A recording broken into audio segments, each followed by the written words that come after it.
sekalipun kita punya niat yang baik, hendaknya kita selalu mengontrol niat baik ini, selalu mengawasi, selalu memonitor, sehingga kita selalu waspada.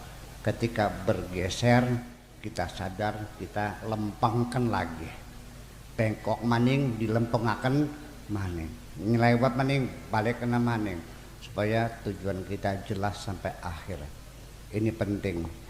Nah, kewaspadaan kita mengawal niat baik kita supaya jangan bergeser di tengah jalan, inilah yang disebut dengan ketakwaan itu.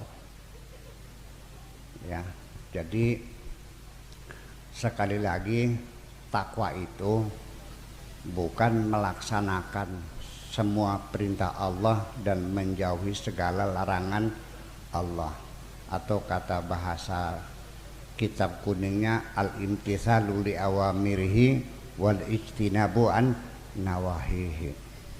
Saya mau nanya dulu nih, ada nggak di dunia ini orang yang bisa melaksanakan segala perintah Tuhan? Nggak ada.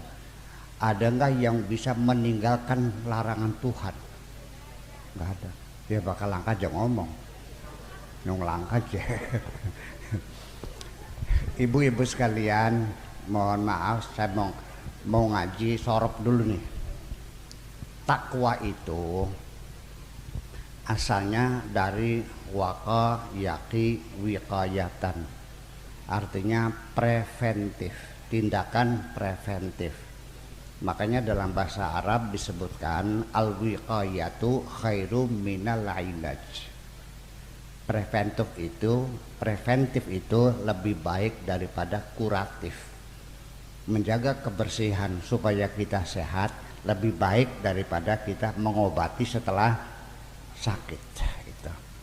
Nah, waqayaki wiqayatan ini diikutkan kepada wazan ifta'ala menjadi eutaqa, kemudian wawunya diganti dengan ta dan diidghamkan menjadi ittaqa. Orangnya namanya al-muttaqun. Itu. Jadi namanya takwa itu kewaspadaan sebelum terjadi. Umpamanya begini, kita keluar rumah, tiba-tiba langit mendung, langsung gerimis, halilintar menyambar. Pulang lagi ke rumah, ngambil apa? Ngambil payung. Itu namanya bertakwa. Sedia payung sebelum hujan. Kita keluar dari rumah, ternyata sedang alarm gelap gulita. Balik lagi ngambil apa? Ngambil baterai. Itu namanya bertakwa. Adapun setelah ambil payung, tiba-tiba hujan datang, ketika dikembangkan payungnya sobek, ya sudah selesai. Dasar nasi belum. Ya kan begitu. Begitu juga, begitu dipejat baterainya ternyata nggak nyala, itu nasibmu. Nah, kesalahan-kesalahan kita semacam itu dalam hidup apa saja dijamin oleh Allah, tidak ditulis sebagai dosa. Makanya Allah berfirman, la junaha alaikum fima akhtatum. Tidak ada dosa apapun yang kau lakukan kesalahan-kesalahan karena ketidaksengajaan, karena ketidaktahuan, karena kebodohan. Yang penting kamu sudah berhati-hati. Jadi yang dosa itu adalah kesengajaan hati kita melawan. Walakin mata amadat qulubukum. Dosa itu karena kita sengaja melawan. Sudah tahu melacur itu haram, melacur juga, ya itulah dosa. Nah, bapak-bapak dan ibu-ibu sekalian, makanya sikap kehati-hatian ini perlu kita titipkan ke Pak Bambang, cuan nang ngati-hati. Sekalipun kau niatnya baik, belum tentu di penghujungnya akan baik. Jadi gimana? Ya setiap saat kita muhasabah, artinya mengoreksi diri kita sendiri. Kita selalu memantau, memonitor, mengawasi, mengontrol, mengawal. Santri saya suruh beli kacang di Jatibarang untuk bikin kacang apa yang dikupasin kulitnya tuh, kacang gawel. Ini duit beli kacang di Jatibarang 5 kilo, besok ke Lebaran. Jadi saya mau bikin kacang gawel. Ini buat beli takjil, nggak usah. Ini kunci mobilnya nggak usah. Ini buat bensinnya nggak usah. Berangkat sendiri, pakai motor sendiri. Begitu datang 5 kilo kacangnya bagus, susuknya betul. Santri saya hebat nggak? Hebat, mengabdi kepada kiainya dengan tulus dan ikhlas, tidak pernah mengharapkan apapun. Saya sanjung. Tetapi setelah Lebaran, beberapa minggu kemudian, dia bertanya lagi kepada saya, Pak Kiai, mau beli kacang lagi enggak? Saya bertanya-tanya, ada apa? Santri minta disuruh beli kacang. Karena saya penasaran, akhirnya saya pergi berangkat beli sendiri. Ternyata ibu-ibu yang dagangnya cantik jelita.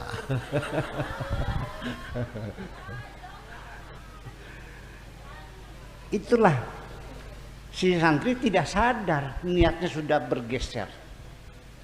Yang tadi niatnya ingin membahagiakan kiainya, betul nggak? Iya. Yang kedua, dia ingin membahagiakan dirinya sendiri, kepengen bisa ketemu sama perempuan yang cantik jelita. Apalagi tuh santri saya masih muda, saya udah tua juga masih seneng ketemu perempuan cantik tuh. Enak bu, ngobrol karo wong ayu bu, celungup-celungup kayak enak. Iya, lah itu saja itu. Tidak sadar kita itu. Ya, ada lagi guru ngaji di daerah pinggiran hutan, kalau di sini kayak suka selamat lah gitu. Saking ikhlasnya itu kiai, setiap malam buka pengajian, baca pada maghrib tuh, baca turutan, baca Quran, tidak diminta patungan minyak tanah, tidak diminta iuran, sudah ikhlas lillahi ta'ala. Malah sering anak-anak dikasih jajanan, dikasih jaburan-jaburan. Tidak pernah minta upah, tidak minta patungan, tidak pernah. Ikhlas sekali. Ngajinya sistemnya sistem sorogan, maju satu per satu. Satu anak 5 menit keluar, ngantri keluar. Terakhir ada santri masuk lama sekali nggak keluar-keluar, sampai 15 menit masih di dalam saja. Ternyata begitu keluar, ya sama, cantik jelita lagi. Jadi barangnya lumayanan. Jadi udah bergeser, bisa terjadi niat kita ini menjadi lumayanan di tengah jalan. Itu persoalannya. Itu satu pesan, titip dikontrol. Jangan sampai nanti menyimpang di tengah perjalanan. Karena setan ini menggoda kita ini penuh dengan dendam kesumat, kebencian yang luar biasa kepada Adam ini. Karena gara-gara Adam, iblis dipersona non gratakan dari kerajaan sorga, sambil berucap kepada Tuhan, qala fa bi'izzatika la ughwiyannahum ajma'in illa ibadaka minhumul mukhlasin. Demi kebesaranmu wahai Tuhan, akan kugoda seluruh umat manusia. Jadi dia berjanji, bersumpah serapah ingin menggoda seluruh umat manusia. Dari mulai langkah awal saja, setiap ada muncul niat baik, itu sudah dilakukan, digoda, ya, dihalang-halangi, dihambat oleh setan. Usaha setan menyelewengkan kita dari sejak awal kita bergerak ingin berbuat kebaikan sudah datang menghalang-halangi kita. Kalau itu gagal, setannya terus menunggu kapan lengere, kapan lalainya, selalu ditunggu. Sirane melek, setane melek. Sirane turu, setane melek. Sirane ngadeg, setane ngadeg. Sirane dodok, setane ngadeg. Jadi lebih siap menggoda kita dari awal. Dan saya sendiri juga merasakan semacam itu. Bisik-bisiknya terdengar, godaannya saya pahami. Ketika saya akan menyumbang seseorang, jumlahnya 2 juta lah untuk beli obat anaknya, sudah menghitung uang, itu setannya ngomong, Kang Kaji, engkong nak kenane bakal bisa ketamu cekon. Maksudnya apa? Maksudnya apa? Supaya nanti ada pengakuan, penghargaan dari masyarakat, saya orang dermawan. Nah, apa resikonya ketika kita berbuat baik, kepengen dilihat oleh orang? Namanya penyakit apa nih? Ria. Ini bahaya ria ini, seperti ini. Nanti di akhirat, kalau kita sudah mati, buku kita dibuka oleh malaikat, disuruh membaca amal kita. Ternyata dulu kita sedekah tidak ada catatannya. Dulu kita sholat berjamaah tidak ada catatannya. Lalu bertanya malaikat, mana sedekah ini? Dijawab oleh malaikat, sudah dilunasi ketika di dunia. Terkaget dia, kapan dilunasinya? Ya sudah selesai. Sekarang sudah nggak ada simpanan lagi, sudah lunas semuanya. Kapan? Di dunia. Lalu ditanya, kamu ketika disanjung orang karena kamu bersedekah, seneng nggak? Seneng nggak?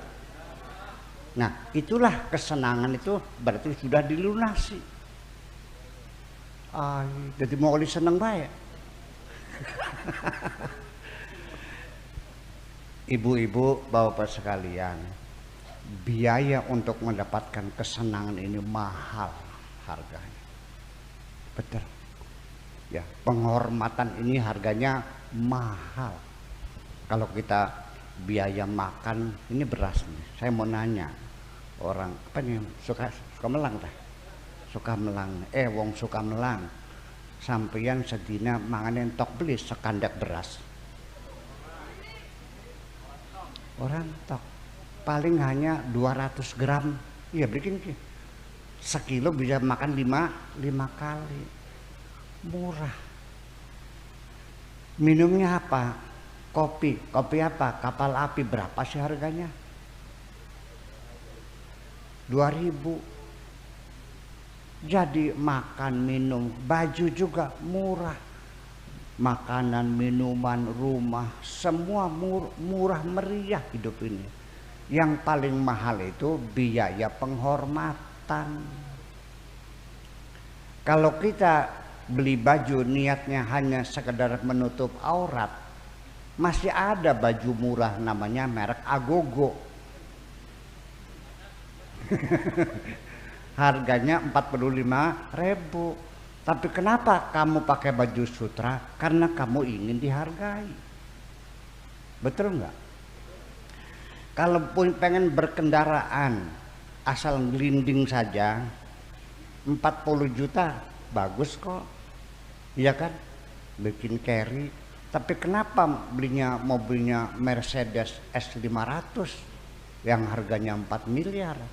Mengapa belinya BMW seri 7 yang harganya 3 miliar? Kenapa? Karena kepengen dihormati. Jadi biaya penghormatan ini mahal. Jadi kalau kita berbuat baik lalu disanjung orang, kitanya senang, lunas sudah. Makanya sodako yang paling hebat itu namanya sodako sirri.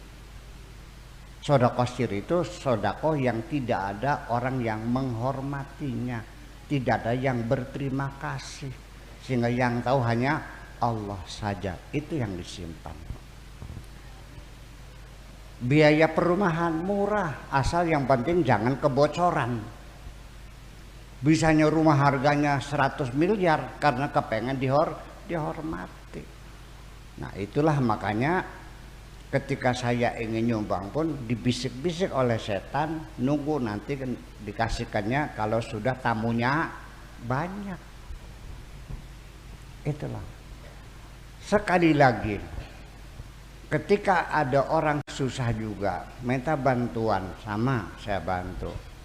Sudah tinggal memberikannya saja, itu setannya berbisik, Kang Kaji Sakur, dulu itu tuh orang yang menghina-hina kamu dulunya, yang pernah menfitnah kamu, mengorek-ngorek hati saya supaya dendamnya keluar lagi, supaya jangan jadi nyumbang. Bayangkan.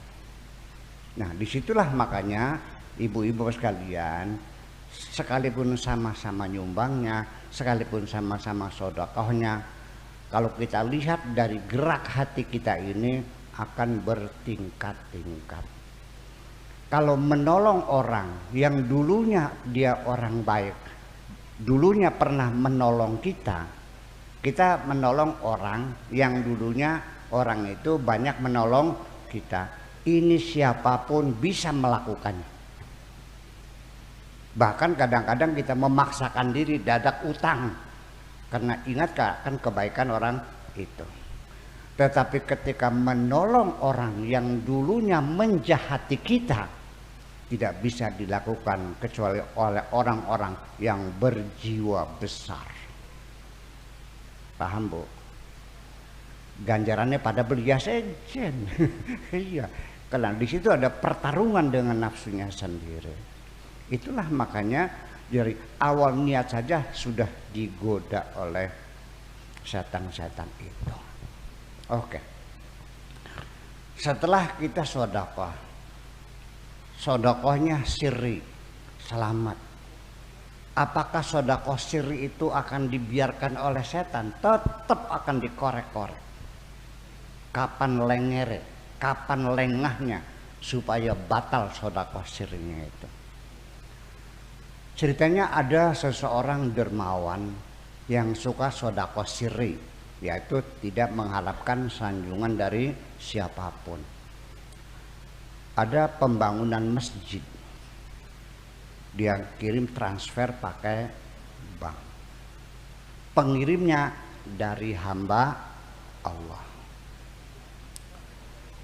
Hebat enggak? Hebat. Orang yang mengatakan dari hamba Allah hebat, tapi saya menegur dia, kenapa harus kau katakan dari hamba Allah? Langsung saja sih dari Allah. Hebat mana jadi? Dari hamba Allah, dari Allah, dari Allah. Kalau hamba Allah berarti bukan Allah kan? Itu. Jadi sedekah sirri ini tujuannya supaya orang yang kita baik itu bersyukurnya hanya kepada Allah saja, karena yang memberinya tidak diketahui. Paham Bu? Nilai besarnya sedekah sirri itu karena orang yang dapat uang dari mana nggak tahu, akhirnya alhamdulillah menyanjung Allah. Itu mulainya. Saya sendiri seringkali menolong orang pengen punya anak. Saya kasih doa, saya wiridan, kasih air, akhirnya dikabulkan punya anak. Datang bawa beras, bawa ayam cemani, bawa segala macam. Ya kan gitu, syukuran. Saya bilang, Bu, bersyukurlah kepada Allah, karena yang menciptakan bayi dalam perutmu itu adalah Allah. Ya tapi kan sebabnya singkia ya ora. Ternyata tidak mudah mengajak orang bersyukur kepada Allah. Paham? di sini, rumitnya di sini. Jadi artinya pada akhirnya orang yang tadi menyumbang atas nama dari hamba Allah itu tidak ada yang tahu. Nih setan menunggu kapan lengahnya akan dihancurkan amal baiknya itu. Nah, seorang sahabat bertanya kepada Rasulullah, "Ausini ya Rasulullah, tolong nasihati saya, tolong saya dikasih tausiah ya Rasulullah." Kata Rasulullah, "Qal la taghdab, jangan marah." Tsumma qala tsumma madza ya Rasulullah? Qala la taghdab. Tsumma qala tsumma madza ya Rasulullah? Qala la taghdab. Apalagi jangan marah, apalagi jangan marah. 3 kali Rasulullah memesankan jangan marah, karena setan itu ketika kita sedang marah sama dengan membuka pintu gerbang setan untuk masuk. Kita ngusirnya sudah lama banget ya, berbulan-bulan, akhirnya keluar setan dari tubuh kita. Begitu kita marah sama dengan membuka pintu kepada setan untuk masuklah. Ceritanya begini, si orang dermawan ini melihat masjid itu dibangun. Nah, ketika bikin WC nempel dengan bangunan masjid. Biasanya kalau WC-nya dekat itu tehelnya juga menjadi berlumut-lumut. Ya kan, karena basah sih. Jadi dia punya ide, nanti mau saya bantu lagi. Akhirnya panitia dipanggil, Pak Panitia,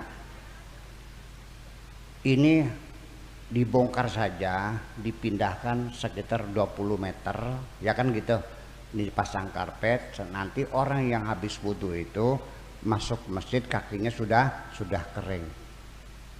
Ngomongnya baik sih dah kok, berapa duitnya dingin.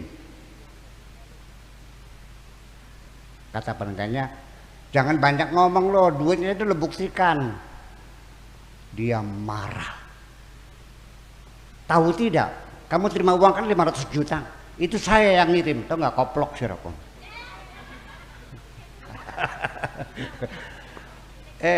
Setan itu juling, melintir.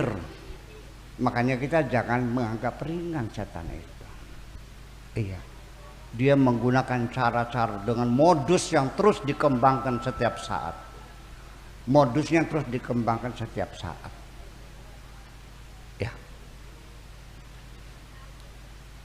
Ini pencuri motor nih, modusnya ditingkatkan lagi. Dulu kan kalau curi motor kan dipatahin stang ya kan, karena enggak digotong ban depannya. Iya kan? Dulu kan pakai letter T, sekarang pakai cairan, cairan, udah remek semua kuncinya tuh. Makin pinter kan? Iya, jadi berkejar-kejaran. Nah, kitanya tidak pernah mengupdate. Setannya terus mengupdate, ya kalah akhirnya. Itu persoalannya. Itu satu, isinya niat baiknya Pak Bambang dikawal terus.